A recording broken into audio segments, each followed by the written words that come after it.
All right, everybody, back to you with another review. This time it's another helmet review. We're going to go with the Leatt helmets this time.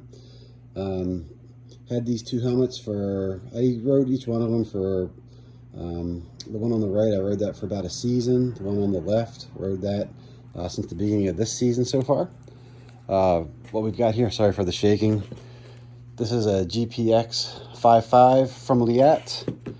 This I had first. I went ahead and liked that so much, I went ahead and bought this 8.5 for this season. One thing I got to say about this helmet, this was my first experience with Leatt helmets. Really good experience. Love this helmet. These vents, as you know, it gets pretty warm down here in Texas. These are actually full-size vents. They go all the way through. You can see them on the inside of the helmet. I think, right there, you can see it a little bit, but basically full-size vents, and you get so much airflow through this helmet. In the wintertime, your head will get definitely cold. We're talking wintertime here in Texas, 40 degrees pretty much, about as cold as we get. We might drop down into the 30s a little bit, but 40 degrees and your head is going to be cold on, let's say, second to third gear trails, maybe a little bit of fourth. Your head will be freezing. I actually gave this helmet to my son for this season. He's been rocking it. The sizes, I bought this in a extra large. My head is, when I measure it, it's right there between an extra large and a large. Went ahead with the extra large because I don't like a terribly tight fit, and it actually was a little bit large for my head. What'll happen is I'll start riding, and this liner is super soft, and what it'll do is it'll just push the helmet down onto my face a little bit, and I'll be looking through the visor, so I continually have to keep nudging the helmet up. Went back this year, bought this 8.5. Definitely another solid product.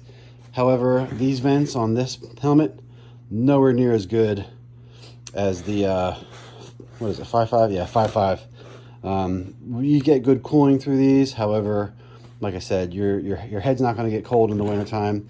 However, it is still a good helmet. Still get some good airflow through here. It does have these two front vents up top, these vents here above your goggles, and then a decent amount on the nose, and I guess you can call this the chin area. The liners, pretty decent.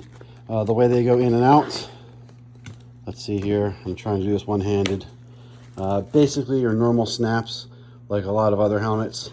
Easy to get in and out. Cheek pads and normal headliners are easy to take in and out. I haven't had any problems with these. I know on one of my other reviews, I reviewed the LS2 helmet. Said that those liners were pretty much just a pain in the ass to get in and out. These are good. One thing I will say, before these two, I did have an older Fox. I believe this is the Formula. Definitely an awesome helmet. You can see I took a good digger on this one. Both the Leatt helmets breathe much better than this does. This does have these, I guess you call them like little ram air vents. Some super tiny vents here in the front. Decent amount on the nose and chin, but nowhere near the amount of cooling in the fly as the two Leatts. One thing as far as safety is concerned, you can see here, Fly has this, I believe this is called their MIPS system, designed to keep anti-rotational forces from the helmet affecting your neck and your head when you do hit the ground. These pads, their MIPS, are pretty big. They're about 3 inches around, if you might say, if that was a circle. Comparing that to the Leatt, I don't know if you can see it down here. Come on now. There we go. That little systems, they're comparable. They call it I believe a Vortex 360, just a little bit bigger than your finger. There's a few more of them than there is obviously in the Fly helmet, just to fill up the space and make sure you get all your pressure points. If I had to choose between the two, tell you the truth, I'm not totally sure. The Fly is definitely a bigger MIPS system pad. However, it feels a lot harder than the ones in the Leatt. I don't know if that's good or that's bad, but just a difference between the two of them. The 8.5 also does have quick release, I guess, cheek pads. So they'll come out if you go ahead and you pull those tabs. If you do sustain a neck or back injury, for EMTs to get that helmet off of you a little bit safer. But that's about it. I definitely give both these two helmets. I'd give the 5.5 definitely a 10 out of 10 all the way. The 8.5, I'm going to go ahead and give that just an 8. Basically just because the vending is just so much better on the 5.5. If you can find one, I know they're a little bit older. You might be able to find one at maybe like Leftovers at Rocky Mountain, Chaparral Motorsports, Helmet Warehouse, some of those other big name dealers that carry a lot of helmets. They didn't get rid of all their inventory. I'll definitely pick one up if you ride anywhere hot. That helmet kicks ass in the summertime.